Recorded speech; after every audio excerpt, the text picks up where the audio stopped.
Selamat siang, bertemu kembali dengan saya Billy Halim di podcast yang menginspirasi. Siang hari ini kita sudah berada di Cendrawasih, Jalan Cendrawasih tepatnya di daerah Selipi. Tempat kita berada sekarang ini namanya Papi Cube, pemiliknya Bapak Ronaldo.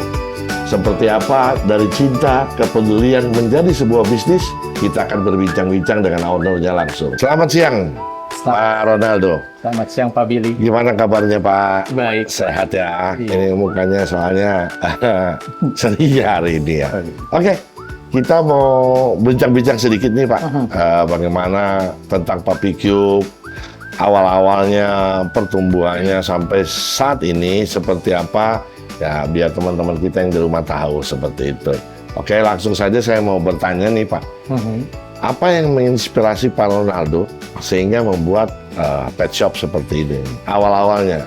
Oke, awalnya karena saya dari kecil suka binatang, Senang binatang. Sama dong, saya juga. terutama anjing. Oke. Jadi mulainya dari suka sama binatang. Suka sama Papi. binatang ya. Oke. Itu yang menginspirasi Anda ya untuk membuka pet shop ini.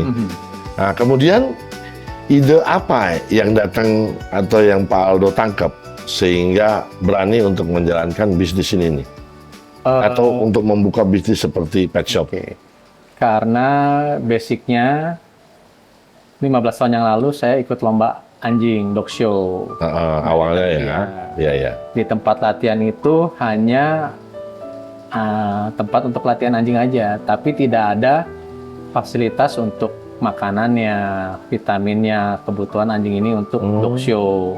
Betul. Kemudian juga kalau mau kita cari makan dan minum, Ya. keluar dari lokasi latihan jauh. Oke. Seperti itu, Pak Billy. Jadi idenya akhirnya keluar. Wah, mendingan saya buka Papi Cube ya. Ya. Yang awalnya mungkin seperti apa nih Papi Cube nih Pak? Bisa diceritakan nggak seperti apa nih Papi Cube? Papi Cube itu dari awal saya lihat ya, itu mau sebagai one shop shopping. One stop shopping. Ya, Oke. jadi di satu tempat inilah, di Papi Cube inilah saya bisa sediakan semua jasanya. Dimulai dari pet shopnya, Pet shop. kebutuhan binatangnya, terutama anjing. Kemudian bisa ada kucing juga. Ya. Kemudian ada pet transportnya. Oke. Karena kalau saya dog show kan juga kan kadang keluar kota atau keluar negeri. Oke. Jadi kan anjingnya harus lewat darat atau lewat udara. Waduh, udah kayak barang ya. Iya, betul. Ada Oke. pet transport, kemudian juga ada pet hotelnya. Jadi misalkan kayak Pak Billy punya anjing atau kucing, terutama harus anjing ya Pak Billy ya. Itu bisa titip di saya untuk anjingnya menginap di hotel. Jadi Pak Billy juga merasa tenang. Betul. Ya kan, wah pemiliknya oke, tempatnya oke, jasanya anak buahnya oke semua. Jadi kita meninggalkan jalan-jalan pun juga happy. Ya kan, sebagai pemilik tenang, sebagai parents lah. Iya. Jadi kalau saya mau keluar kota, saya titip ke Pak Aldo. Iya. Berapa hari, nah itu mungkin tarif dan lain-lainnya bisa bayar japri kali ya ke Pak Aldo langsung. Jadi inti awalnya itu ya Pak. Kemudian? Terus juga misalkan, Pak, anjingnya boleh di pick up nggak untuk pet hotel? Oh bisa juga. Kita ada jasa servis untuk pick up anjingnya. Mau diantar ke dokter juga bisa. Seperti itu. Jadi ada pet hotel, pet transport, pet shop, ya kan. Dan ada pet cafe. Nah, pet cafe-nya ini adalah kita menyediakan anjing untuk Pak Billy, misalkan. Ayo mau happy aja nih. Ya kan, kebanyakan orang biara anjing mau happy. Betul. Tapi kan dia nggak tahu di belakang happy-nya itu bahwa dibutuhkan tanggung jawab dan komitmen yang harus 100% diberikan. Jadi daripada ngantri ke dokter 4 jam, mau keluar kota bingung mau taruh di mana, mendingan Pak Billy datang ke tempat saya. Intinya kan Pak Billy mau happy, mau senang dan bermain dengan anjing. Kita sediakan anjing-anjing kita di Papi Cube. Ya kan, jenisnya ada husky, samoyed, ada pom, poodle, seperti itu. Billy. Jadi seperti itu ya. Jadi awal dasar dibukanya Papi Cube, emang ada cafe doginya, ada layanan antar jemputnya. Jadi semua lengkap teman-teman, betul ya Pak? Betul. Mulai dari salonnya, mandinya, Sampai saya lihat itu ada sikat giginya tuh ya Pak ya. Betul. Kalah kalau begitu ya, kita ke hotel aja kadang-kadang lupa ya. Iya. Nah seperti itu teman-teman. Jadi di sini semuanya teman-teman boleh lihat di belakang. Ini lengkap. Apalagi ini bersama dengan Keiko. Ini tipe apa ya Pak ini? Husky Siberia. Husky. Usia berapa tahun ini Pak? 5 tahun. 5 tahun.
Oke, kalau begitu teman-teman, kita akan lanjut berbincang-bincang dengan Pak Aldo. Pak Aldo, saya mau tanya nih, apa visi misi Pak Aldo dalam berani untuk membuka bisnis pet shop seperti ini? Oke, visinya adalah kita mau memberikan yang terbaik dan berbeda. Kalau untuk pet cafe dan pet shopnya, kita memberikan servis yang berbeda dari teman-teman yang sudah ada ya.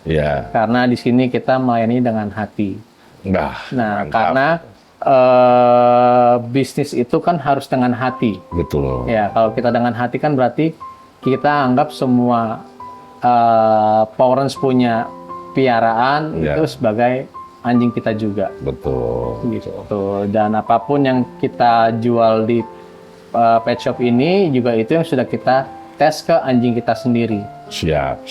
Jadi teman-teman sudah dengar visi dan misi dari Pak Aldo, bahwa dia melayani dengan hati sehingga semua hewan peliharaan yang dititipin di sini, yang dirawat di sini, semuanya diperlakukan seperti anjing sendiri. Begitu Pak Aldo ya? Iya. Nah, ini yang memang teman-teman cari nih Pak Aldo, apalagi yang punya anjing, yang sering bepergian keluar kota, sibuk dan sebagainya.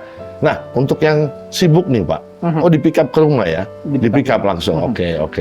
Jadi tinggal by phone, Bapak yang jemput, bawa kemari. Iya. Jadi hotelnya pun sama ya? Sama.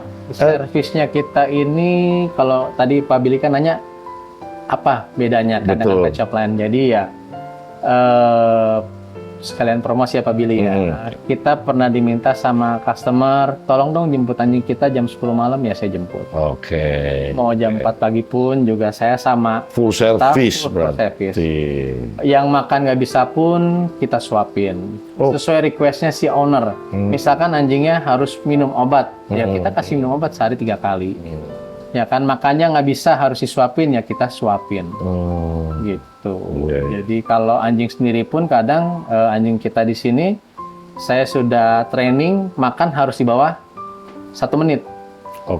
Ya kan. Jadi kenapa Puppy Cube yang ada pet shopnya, pet transportnya, dan ada pet trainingnya itu kita juga mengedukasi ke si Powerance-nya. Supaya saya sama Pak Billy nih misalkan harus satu frekuensi. Jangan misalkan dititipin di tempat kita dilatih. Anjingnya udah bener nih. Begitu pulang, Pak Billy frekuensinya nggak sama kayak saya lagi. Beda channel. Beda ya. Anjingnya balik lagi ke kondisi awal. Oh, seperti itu. Iya, jadi edukasinya itu kalau untuk di anjing ini bukan di anjingnya saja, bahkan di Powerance-nya pun di pemilik juga harus kita edukasi. Kita ajarin Powerance-nya. Jadi kan ada tuh kalau pemiliknya cewek, aduh nggak tega nih mau begini, kadang nggak tega nih begini, terlalu dimanja dan itu tidak boleh juga ya. Nggak boleh. Jadi antara Pak Aldo dengan owner pemilik anjing-anjing juga harus satu frekuensi. Seperti itu ya Pak. Karena kalau nggak satu frekuensi, ntar bisa komplain nih. Misalkan Pak Billy, Pak Billy ya dari video udah benar di sini. Betul. Sampai rumah, Pak Ronaldo, kok anjing saya balik lagi? Iya, saya suruh sit nggak mau sit Iya. nih. Nah, Saya bilang, oh pasti salah di pabilinya nih. saya yang salah. Iya. Nah, salahnya karena Tadi tidak. nggak tega. Ah. Kan masa dipukul sakit ya. Kalau saya mukul pabili sama mukul si Keiko kan beda. Beda, Iya, kan? beda. Kalau Saya tuntut Bapak. Iya kan? Kena Iya. pasal ya Pak ya. Betul, betul. Gitu. Jadi seperti itu ya Pak. Nah, ini kan sekian banyak nih sekarang pet shop yang berdiri nih Pak. Wah, dengan bermacam-macam layanan, dengan bermacam-macam servisnya. Nah, kalau Pak Aldo sendiri, yang membedakan Pak Aldo dengan pet shop yang lain apa nih? Tadi yang di awal saya bilang Ya. saya kan juga turun sendiri pabili. Oh, langsung turun Pak Iya. Aldo. Oke. Misalkan pabili jadi pelanggan saya pasti akan bangun hubungan dengan pabili. Oke. Jadi saya treatment pabili ke Pak Daniel berbeda, dengan Ibu Lisa berbeda. Ya, Ya kan, jadi kan karakter setiap orang berbeda-beda. betul. Saya nggak bisa pukul rata, harus seperti AA terus. Oke. Jadi saya memang membangun hubungan dengan tamu-tamu saya. Oke. Jadi itulah yang membedakan Puppy Cube yang ada pet cafe-nya, pet shop-nya, pet transportnya itu berbeda dengan teman-teman yang lain. Oke. Karena Pak Aldo langsung turun untuk mengcover di bawah ya Yes. Pak, menjalin hubungan Iya. dengan sesama pemilik anjing, menjalin silaturahmi yang baik seperti itu ya Pak. Jadi itu yang membedakan Bapak plus yang kafe yang Lain. ada doginya ini ya. Iya. Saya juga baru dengar Pak, ternyata dogi ini punya kafe, kalah kita berarti ya. Iya. Saya jarang-jarang kongko di kafe, dogi kongkonya di kafe. Iya. Nah, teman-teman yang maaf atau ibu-ibu atau rekan-rekan kita yang senang jalan-jalan bawa anjing nih, sembari ngopi, anjing pun ngopi teman-teman. Jadi jangan sampai Anda egois, Anda yang ngopi, anjing nggak. Tapi lewat sarana yang disediakan Pak Aldo, semuanya kita cover. Betul Pak Aldo? Betul. Nah, begitu teman-teman. Jadi jangan lupa mampir di Puppy Cube, daerah Sleepy. Tinggal searching aja di Google, pasti sampai. Jadi ini namanya Keiko. Keiko. Thank you. Tapi memang indukannya saya import dari Jepang. Oh, yang Namanya Glory. Glory. Yang harga berapa tadi Pak? Oh, yang Glory harganya lumayan lah, Pak. Lumayan tuh. Iya. Lumayan nih berapa nih Pak? 2-3 juta, 2-3 M. Nah ini kadang-kadang orang suka bilang lumayan nih, tahu-tahu wah gitu loh. Berapa tuh kira-kira? Sekitar 300. 300 juta. 300 juta, gile. Ini yang kayak gini. Iya, ibunya dia. Tuh kalau saya tambahin cepet lagi Pak, Jadi mobil apa? odor.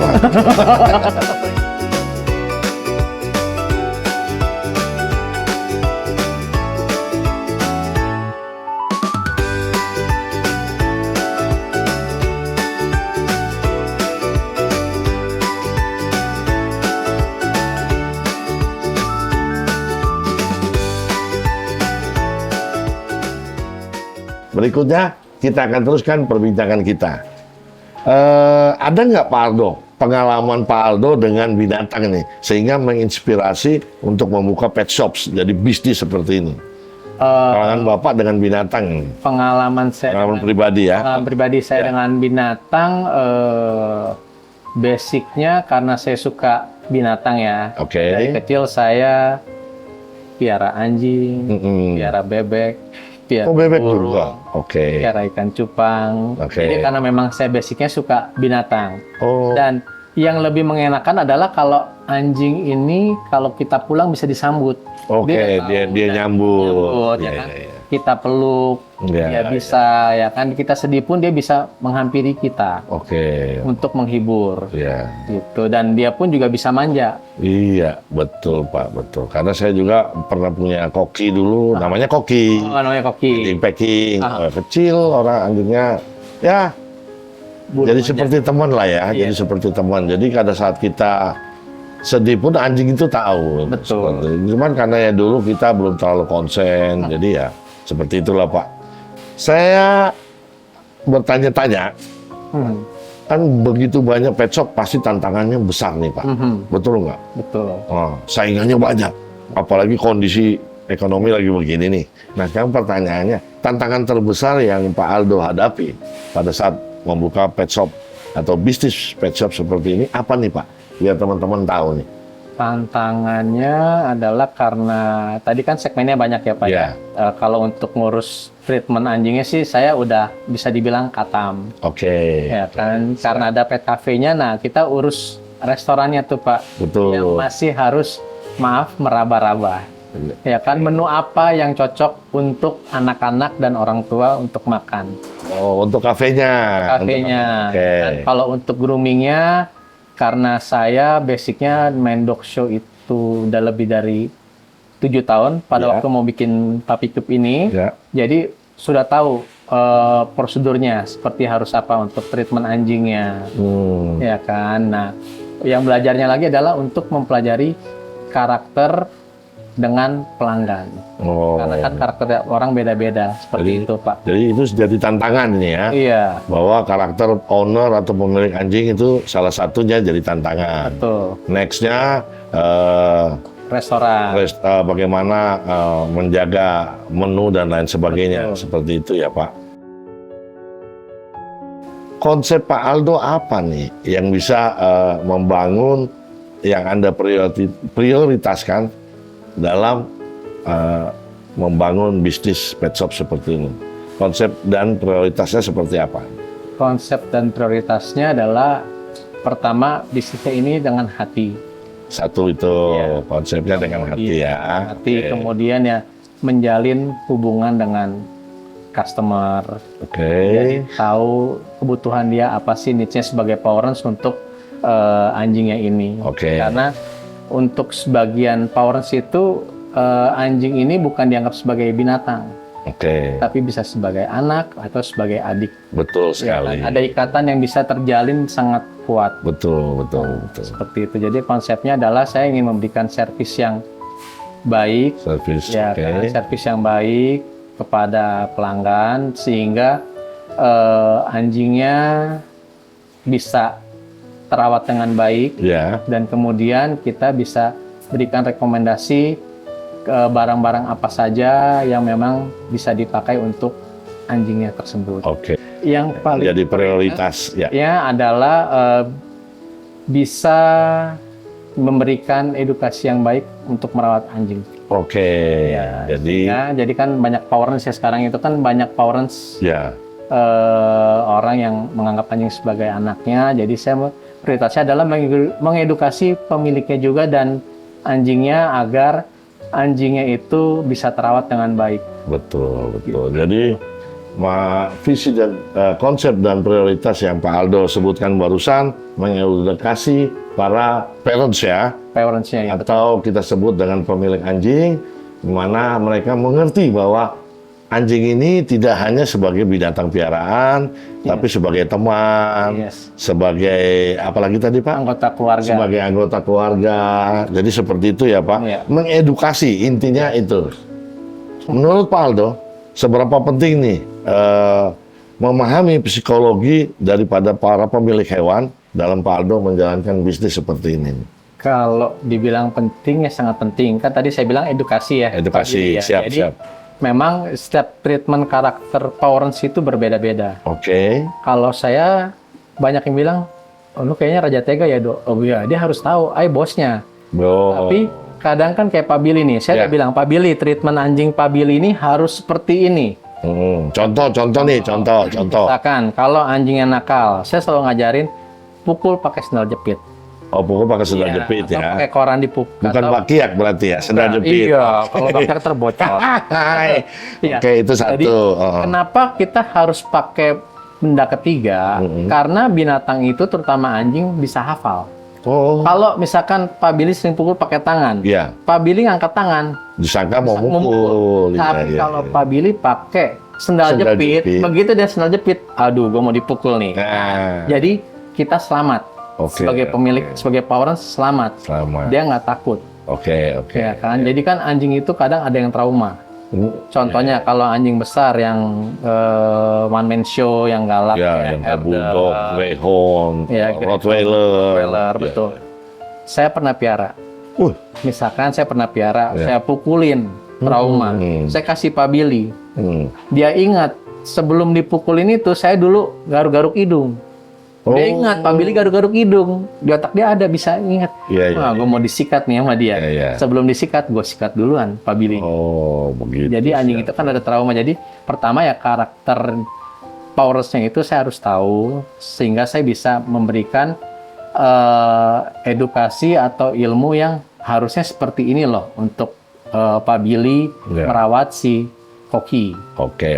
Seperti itu. Jadi memang beda-beda. Jadi kadang, Dok, cara ngajarin dia pipis di kamar mandi gimana? Nah, itu ya. Ya kan? Jadi saya pernah ini berhasil pakai cara sangat pintar. Iya. Seperti apa itu, Pak? Sebenarnya bukan cara pintar nih Pak Billy, cara bodoh. Trik-trik ya, ada trik. Jadi kan saya taruh underpad. Underpad, ya kan? Biar anjingnya terbiasa pipis. Ya kan? Kadang kalau dia sering offset ya nggak apa-apa. Saya balikin dulu biar nyerap, habis itu saya balik lagi underpadnya. Nah, lama-lama kan anjing ini bisa mengerti, dia punya kebiasaan, oh harus pipis di underpad. Ya kan? Jadi perlahan-lahan underpad itu Pak Billy geser ke kamar mandi. Oh. Jadi nanti dia udah tahu pipis harus di kamar mandi. Oh, begitu. Meskipun udah nggak ada underpadnya lagi. Iya. Jadi harus langsung pelan-pelan ya, Pak ya. Nggak bisa langsung underpad kita taruh di kamar mandi ya. Bisa. Oh, saya juga salah kalau begitu ya. Saya malah taruh underwear malah sekalian. Mau nyuci kali Pak Billy ya. Nah, seperti itu, Pak. Iya. Oke, teman-teman sudah dengar pentingnya edukasi untuk psikologi bagi para pemilik hewan. Kenapa? Agar mengerti, karena hewan ini pintar ya, Pak. Pintar sekali. Dia mengerti Anda melakukan seperti apa, memukul seperti apa, menyakiti mereka seperti apa, itu akan masuk ke dalam otak mereka dan memori mereka. Jadi pada saat Anda baru contoh, Anda angkat tangan, disangkanya mau mukul. Padahal mau manggil ojek, teman-teman.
Oke, Pak Ronaldo, jika kembali ke masa awal, keputusan apa yang paling berani atau berisiko yang Pak Ardo ambil dalam membangun bisnis pet shop seperti ini? Yang paling berani adalah saya memutuskan untuk bekerja sendiri. Oke. Saya bekerja di kantor ya. Jadi itu adalah keputusan yang paling berani adalah saya memutuskan saya berkarya sendiri, Pak. Oke. Jadi seperti itu ya, Pak. Iya. Tanpa dibantu, tanpa ilmu dan lain sebagainya, maju terus, pantang mundur. Saya buka. Seperti itu ya, Pak. Jadi emang tekad buat sudah dia siapkan dalam hal di awal-awal ya, Pak. Sehingga sampai pada saat ini beliau masih bisa merengkuh dunia bisnis pet shop sampai pada saat ini. Seperti itu, Pak ya. Iya. Oke. Mungkin teman-teman juga di rumah kan ada yang baru berusaha atau ada para wirausaha nih, Pak. Pesan-pesan apa nih yang bisa Pak Ardo sampaikan untuk para wirausaha yang ingin memulai bisnis yang mereka cintai? Seperti apa, Pak? Kalau untuk teman-teman yang mau memulai bisnis, yang pertama banyak teman saya bilang, ini mah lu dari hobi ya, Do, ya, hobi yang menghasilkan ya. Saya bilang, iya juga sih. Tapi basicnya adalah pertama kita harus punya plan kita mau bikin seperti apa. Kemudian yang kedua adalah pakai hati. pakai hati. Ya, namanya semua orang bisnis sebenarnya kita mau profit ya. Betul, betul. Ya kan? Semua mau profit. Semua orang pasti mau profit. Saya juga mau profit. Ya. Tapi dengan kondisi sekarang ya saya puji Tuhan bersyukur dari awal COVID sampai sekarang Papicube masih bisa bertahan.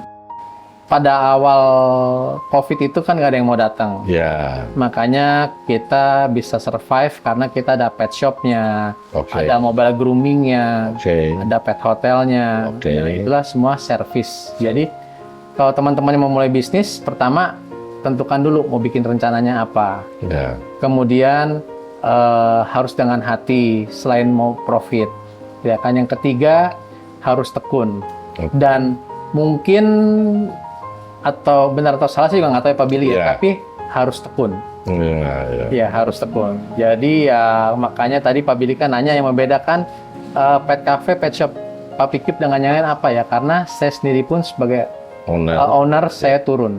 Oke, siap. Gitu. Jadi treatment itulah yang saya bisa berikan ke Powerance. Oke. Gitu. Siap.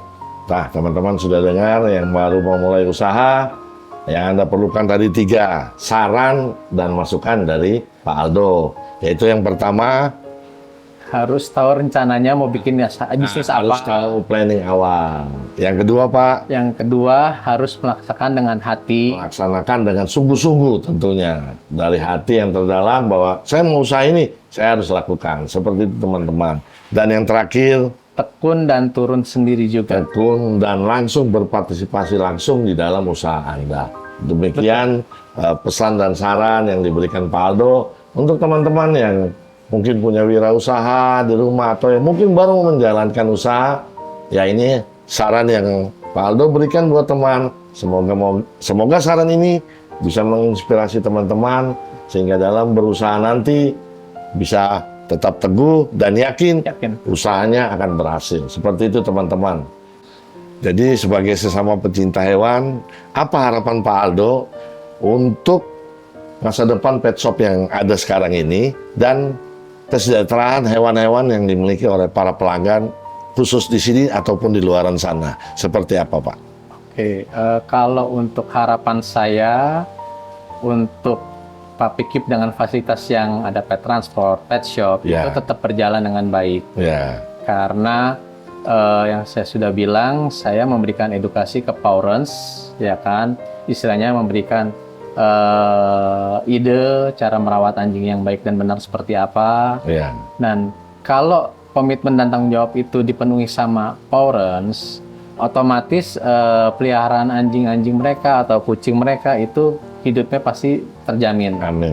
Ya, contohnya yang kayak tadi saya bilang, yang piara husky saya beli, kasih makan salmon terus, makan snacknya khas dalam. Kita kalah Pak Billy. Iya, kalah. Udang kadang-kadang, ikan satu, ini ya. Betul. Jadi memang harapan saya adalah saya tetap memberikan edukasi ke Powerance, atau misalkan saya, kenapa tujuan ada pet cafe itu saya sediakan anjing, karena kan saya di situ untuk menggali dulu. Sebenarnya, bener saya nggak sih sama anjing Pak Billy, ya kan? Kalau kadang kan di tamu toko saya sering banyak tanya, kenapa mau piara? Anak saya yang mau, ya kan? Begitu anaknya udah nggak suka, jadi piaraan siapa? Tetangga. Iya, ya kan? Pasti kan basicnya balik orang tuanya. Ya, karena di Papicube saya punya pelanggan tetap. Oh, siap. Anak saya ajak ngomong, anggap saya ajak ngomong Pak Billy. Anaknya itu datang dari jam 10 pagi, pulang jam 8 malam. Hanya untuk main sama anjing anaknya. Saya tanya, Pak Billy, nggak boncos tuh tagihan? Iya, betul. Nggak apa-apa lah, Pak Ronaldo. Kenapa? Seminggu cuma sekali. Iya. Coba kalau saya piara terus. Iya. Sebulan pasti saya mandiin seminggu 4 kali. Sebulan 4 kali mandi. Kemudian kalau sakit saya harus bawa ke dokter. Nah, jadi saya edukasi, you kan cuma mau happy, you datang ke tempat saya. Saya sediakan anjingnya, you tinggal main, you bisa kasih treat ke anjingnya juga. Atau saya pernah bikin program anak angkat kepada anjing saya. Misalkan anak Pak Billy suka jenis yang husky. Pak Ronaldo, saya mau angkat jadi anak saya, boleh? saya bisa support apa? Oke, Pak Billy mungkin bisa support vitaminnya supaya bulunya tetap bagus seperti itu. Daripada piara sendiri kan lebih mahal. Betul. Seperti punya anak baru lagi. Betul. Ya kan, biaya hidupnya juga nambah. Seperti itu Pak Billy. Ya, seperti itu. Jadi kalau harapan saya adalah bisnis ini tetap berjalan, tapi terutama saya harus memberikan edukasi ke parents supaya binatang piaraan apapun yang di sana hidupnya terjamin. Kesejahteraannya terjamin lewat edukasi yang Pak Aldo berikan kepada mereka. Seperti itu ya Pak. Cinta dan kepedulian Anda kepada hewan-hewan yang kita sayangi harus kita buktikan dengan edukasi dari hati. Seperti itu ya Pak. Betul, Pak. Dari pengalaman perbincangan kita sore hari ini, saya juga pribadi mendapat suatu tantangan, suatu pendidikan yang baru, bahwa dengan hewan kita juga harus memikirkan kesejahteraan ke depannya teman-teman. Demikian perbincangan sore hari ini. Jangan lupa saksikan episode kami berikutnya di podcast yang menginspirasi. Salam bahagia. Salam bahagia. Terima kasih Pak Aldo. Terima kasih untuk waktunya. Ya.